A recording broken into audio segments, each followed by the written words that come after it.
Just in regards to the poison, quickly. Yeah, I was going to respond to that. Sorry, just in regards to the poison, as I said, that isn't in the earliest manuscript, so the poison doesn't work, and also in regards to... But even if it was in the earliest manuscripts...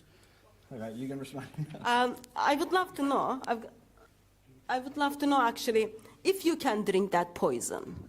Because remember guys, what Muhammad says? Just drink the poison, get a date, it should help you. That's right, it says that. Okay? Date? Can someone go and get a date? And also can someone check if it is poison or not? Right, I think we should leave that there.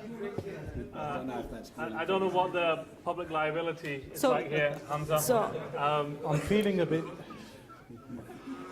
Right. So of course someone needs to question if that is poison or some deception is going there or not. I'm sure we will check that.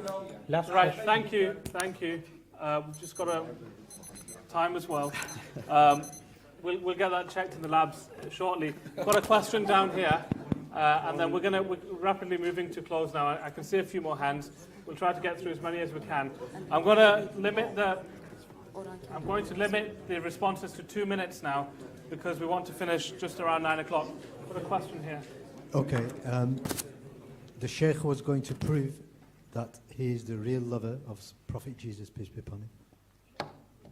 Okay, with regard to what Caleb said, that it was an honor for people to die for the sake of someone else in previous cultures and it's no longer honorable, then that would mean you should accept the marriage of Aisha radiallahu anha because it was a cultural accepted fact at that time and it's not accepted anymore.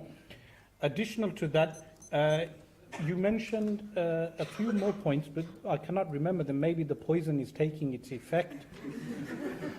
I said... Is it real? That you see, it's a matter of faith.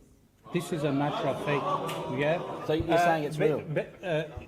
Basically, we had Ali there for you to cure and poison to drink. Now you said that you do not believe those verses are a part of the Bible. Yes?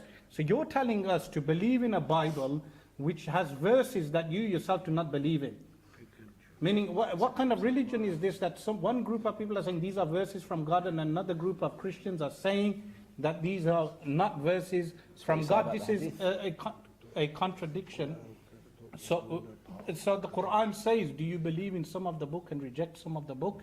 So this is a big problem for Muslims because we accept all the Quran from beginning to end, but you have just acknowledged that this aspect is not from the Bible. So to conclude, the reason why a person should be a Muslim is because in Islam we have true belief in a monotheistic, transcendent God, and which is a perfect, absolute being.